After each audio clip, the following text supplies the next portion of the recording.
Hello friends, எல்லாருக்கும் வணக்கம். இன்னைக்கு நம்ம நிக்கிஸ் கிச்சன்ல நல்ல கமகமன் வாசனையோட தலப்பாக்கட்டி சிக்கன் பிரியாணி மசாலா வீட்லயே ரெடி பண்ணி எப்படி நல்லா செம டேஸ்டா பண்றது அப்படிங்கறத பாத்துறலாமாங்க. வாங்க வீடியோக்குள்ள போயிரலாம். சிக்கன் பிரியாணி பண்றதுக்கு 1/2 கிலோ சிக்கன் எடுத்து நல்லா வாஷ் பண்ணி இந்த மாதிரி ஒரு பிளேட்ல போட்டு வச்சிருக்கேன். அடுத்ததா பிரியாணி மசாலா ரெடி பண்ண போறோம். அதுக்கு 1 டீஸ்பூன் மல்லி, 1/2 டீஸ்பூன் சீரகம், 1/2 டீஸ்பூன் சோம்பு, 1/2 டீஸ்பூன் மிளகு, 4 ஏலக்காய், 4 கிராம்பு, சின்னதாக 2 அனாசிப்பூ, கூடவே கொஞ்சம் கல்பாசி, ஒரு மராட்டி முக்கு, கொஞ்சம் பட்டை, சின்ன பீஸ் சாதிக்காய், அப்புறம் ஒரே ஒரு இதழ் ஜாதி பத்திரி எடுத்து இப்போது ஒரு பேனில் சேர்த்துடலாம். லோ ஃப்ளேமில் வச்சுட்டு இதோட வாசம் நல்லா இதிலிருந்து வர்றது வரைக்கும் இதை வறுத்து எடுத்துக்கிட்டா போதும். கலர் மாற தேவையில்லை. வறுத்து எடுத்ததை ஒரு மிக்ஸி ஜாரில் போட்டுட்டு இதை நல்லா ஃபைன் பவுடராக அரைச்சி எடுத்துக்கோங்க. அவ்வளோதாங்க, நம்ம ஃப்ளேவர்ஃபுல்லாக சூப்பராக நம்மளோட பிரியாணி மசாலா ரெடி ஆகிடுச்சு. அடுத்ததான் பிரியாணி பண்ணுறதுக்கு குக்கரில் 1 டேபிள் ஸ்பூன் நெய் சேர்த்துக்கிறேன். நெய் மெல்ட் ஆனதும் இதில் ஒரு 3 டேபிள் ஸ்பூன் ஆயில் போட்டுக்கலாம். இதுக்கு நமக்கு ஒரு பெரிய வெங்காயம் தேவை. அது இந்த மாதிரி நீல வாக்கில் கட் பண்ணிக்கோங்க. இப்போ ஆயில் சூடானதும் ஒரு பிரியாணி இலையை சேர்த்துட்டு கூடவே நம்ம கட் பண்ணி வச்சுருக்கிற வெங்காயத்தையும் சேர்த்துடலாம். நம்ம எல்லாருக்குமே தெரியும் வெங்காயம் நல்லா ப்ரௌன் ஆகணும் பிரியாணிக்கு, அப்போ தான் நல்லா டேஸ்ட்டாக இருக்கும். ஸோ இது லைட்டாக ஃப்ரை ஆகிட்டு இருக்கட்டும். இந்த டைமில் நம்ம இதுக்கு ஒரு மிக்ஸி ஜாரில் ஒரு 15 போல் சின்ன வெங்காயம் சேர்த்துக்கலாம். கூடவே 2 பச்சை மிளகாய், இது ரெண்டையுமே நல்லா கோர்ஸாக அரைச்சிக்கணும். இந்த சின்ன வெங்காயம் பிரியாணிக்கு நல்ல ஒரு ஃப்ளேவர் கொடுக்கும். இந்த மாதிரி இப்போ பாருங்கள், பெரிய வெங்காயம் லைட்டாக வதங்கிடுச்சு. இப்போ இந்த டைமில் நம்ம அரைச்ச அந்த பேஸ்ட்டை சேர்த்துட்டு இதோட பச்சை வாசம் போய் நல்லா ப்ரௌன் ஆகிற வரைக்கும் வதக்கிக்கோங்க. இப்போ பாருங்கள், நல்லா ப்ரௌன் ஆகி வந்திருக்கு. இப்போ இந்த டைமில் 1 டேபிள் ஸ்பூன் இஞ்சி பூண்டு விழுது சேர்த்துடலாம். சேர்த்துட்டு நல்லா பச்சை வாசம் போகணும்.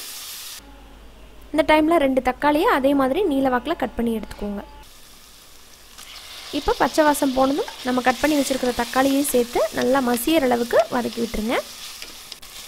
இப்போ பாருங்கள், தக்காளியும் நல்லா மசிஞ்சு வந்துருச்சு. இப்போ இந்த டைமில் ஒரு 1 டீஸ்பூன் அளவுக்கு மிளகாய்த்தூள் சேர்த்துக்கிறேன். உங்கள் காரத்தை பொறுத்து சேர்த்துக்கோங்க. ஒரு 1/4 டீஸ்பூன் மஞ்சத்தூள், இது 2 சேர்த்துட்டு அடுத்ததான் நம்ம அரைச்சி வச்சுருக்கோம் இல்லைங்களா ஃப்ரெஷ்ஷாக மசாலா பொடி, அதில் 1 டேபிள் ஸ்பூன் மட்டும் இப்போ சேர்த்துக்கலாம்.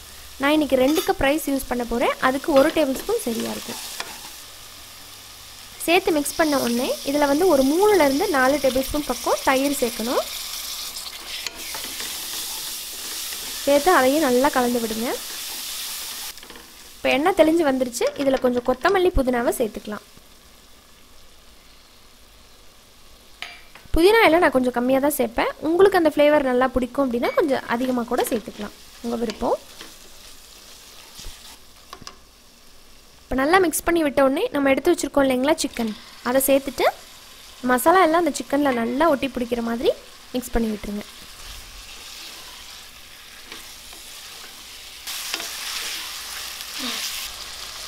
மிக்ஸ் பண்ணி விட்டுட்டு இதில் ஒரே 1 கப் மட்டும் தண்ணி சேர்க்குறேன். இப்போது ஆல்ரெடி சிக்கன்லேருந்து பார்த்திங்கன்னா தண்ணி நல்லா ரிலீஸ் ஆகும். இப்போ இதில் இருக்கிற 1 கப் தண்ணி நமக்கு போதுமானதாக இருக்கும். இதை ஓரளவுக்கு மீடியம் ஃப்ளேமில் வச்சுட்டு வேக வைக்க போகிறேன். சிக்கன் ஃபஸ்ட்டு வேகட்டும். இப்போ இதில் பிடிச்சி வேகிறதுக்காக கொஞ்சம் உப்பு சேர்த்துட்டு நல்லா மிக்ஸ் பண்ணி விட்டுடலாம். உப்பு போட்டு நல்லா மிக்ஸ் பண்ணி விட்டுட்டு இப்போ நம்ம இந்த சிக்கனை வேக வைக்க போகிறோங்க. நான் மூடி போட்டு வேக வைக்க போகிறேன். ஏன்னா சீக்கிரமாக வெந்துடும் பிராய்லர், அதனால் மூடி போட்டுட்டு கரெக்டாக ஒரு 10 நிமிஷத்துக்கு அப்புறமா பார்க்கலாம்.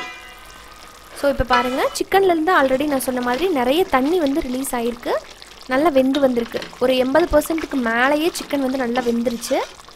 இப்போ இந்த டைமில் இதில் பார்த்திங்கன்னா தண்ணி ஒரு கப்புக்கு மேலேயே இருக்குது. அதனால நான் இதில் 1 கப் தேங்காய் பால் சேர்த்துக்கிறேன். தேங்காய் பால் சேர்த்துட்டு நல்லா மிக்ஸ் பண்ணி விட்டுருங்க. 1/2 கப் தண்ணி அளவுக்கு இருக்கும் அப்படின்ட்டு நான் ஒரு மெஷர் பண்ணிவிட்டு கூட இப்போ ஒரு 1/2 கப் தண்ணி, அதாவது 1/2 கப் தண்ணி ஆல்ரெடி சிக்கன்லேயே இருக்குது. நான் 1 கப் தேங்காய் பால் மறுபடியும் ஒரு 1/2 கப் அளவுக்கு தண்ணி சேர்த்தேன். ஸோ டோட்டலாக பார்த்திங்கன்னா 2 கப் ரைஸுக்கு 3 கப் தண்ணி சேர்க்கணும். நான் சேர்த்துட்டேன். இப்போ இதில் நம்ம ஊற வச்சுருக்கிற சீரக சம்பா அரிசி 2 கப்பை நல்லா இந்த மாதிரி நல்லா ட்ரெயின் பண்ணிவிட்டு, கொஞ்சம் கூட தண்ணி இல்லாமல் நல்லா ட்ரெயின் பண்ணிவிட்டு சேர்த்துக்கோங்க. அரிசி பார்த்திங்கன்னா ஒரு 20லேருந்து 25 நிமிஷத்துக்கு மேலே ஊற விடாதீங்க, ரொம்ப குழஞ்ச மாதிரி இருக்கும். இதெல்லாம் சேர்த்து நல்லா மிக்ஸ் பண்ணிவிட்டு இப்போ தேவையான அளவுக்கு உப்பு சேர்த்து அதையும் கலந்து விட்டுருங்க. நல்லா இந்த அரிசியும் தண்ணியும் கலந்து வரட்டும். அதுக்கப்புறமா நம்ம என்ன பண்ண போகிறோம்னா தம் போட போகிறோம்.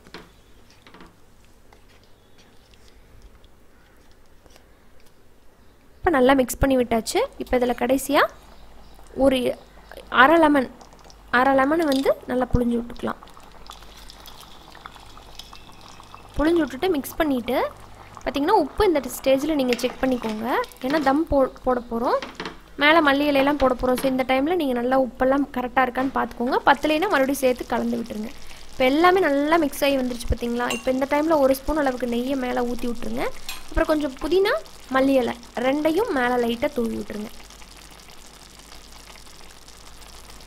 போட்டுட்டு ஒரு பழைய தோசைக்கல்லை வந்து அடுப்பில் வச்சுருக்கிறேன்.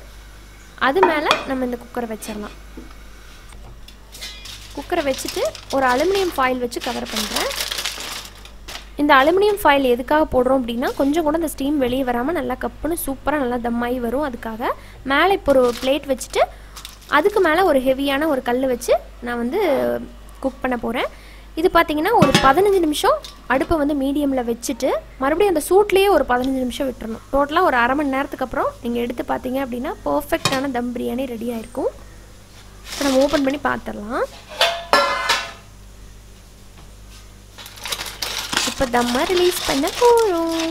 எஸ், வாவ், செம்ம நல்ல வாசனையோட நல்லா கமகமன்னு கொஞ்சம் கூட குலையாமல் நல்லா உதிரி உதிரியாக ரைஸ் வந்து ரெடி ஆகிருக்கு. ஸோ உங்களுக்கு பார்க்கும்போதே தெரியும் பாருங்களேன், அவ்வளோ சூப்பராக வந்திருக்கு. நம்ம மசாலா ஃப்ரெஷ் மசாலா அரைச்சி போட்டோம் இல்லைங்களா, சான்ஸே இல்லைங்க. கரம் மசாலாவை விட வாசம் செமையாக இருந்தது. இதே அளவுகளோடு நீங்கள் ட்ரை பண்ணலாம். நம்ம அரைச்ச அந்த பிரியாணி மசாலா இருக்குது இல்லைங்களா, அது வந்து பார்த்திங்கன்னா 2 பிரியாணி பண்ணுற அளவுக்கு நீங்கள் பண்ணலாம். ஒரு 2லேருந்து 2.5 டேபிள் ஸ்பூன் பக்கம் அரைச்சப்போ எனக்கு வந்தது. ஸோ நீங்கள் நான் சொன்ன அளவுலேயே பாதி சேர்த்துட்டிங்கன்னா ஒரே ஒரு இந்த பிரியாணிக்கு மட்டும் நீங்கள் பர்ஃபெக்டாக அந்தந்த டைமில் கூட பண்ணிக்கலாம். அது உங்கள் விருப்பம். இப்போ பாருங்களேன், நல்லா அடி சாதம் வரைக்கும் எடுத்து பார்த்திங்கன்னா கூட கொஞ்சம் கூட குலையாமல் இருக்கும். அடி பிடிச்சிருக்கவும் பிடிச்சிருக்காது. இந்த மாதிரி பர்ஃபெக்டான நல்ல ஃப்ளேவர்ஃபுல்லான தலப்பாக்கட்டி ஸ்டைல் சிக்கன் பிரியாணியை கண்டிப்பாக நீங்களும் வீட்டில் ட்ரை பண்ணி பாருங்கள் இதே அளவுகளோட.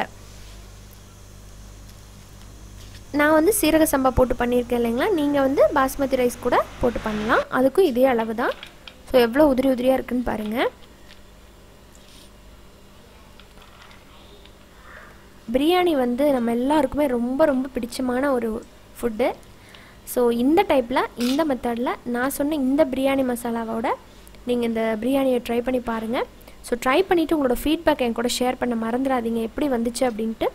அண்ட் இந்த வீடியோ உங்களுக்கு பிடிச்சிருக்குன்னு நினைக்கிறேன். பிடிச்சிருந்தா லைக் பண்ணுங்கள், கமெண்ட் பண்ணுங்கள், ஷேர் பண்ணுங்கள். மறக்காமல் நம்ம சேனல் நிக்கிஸ் கிச்சனை சப்ஸ்கிரைப் பண்ணிவிட்டு கூட இருக்கிற பெல் சிம்பிளை அழுத்திடுங்க.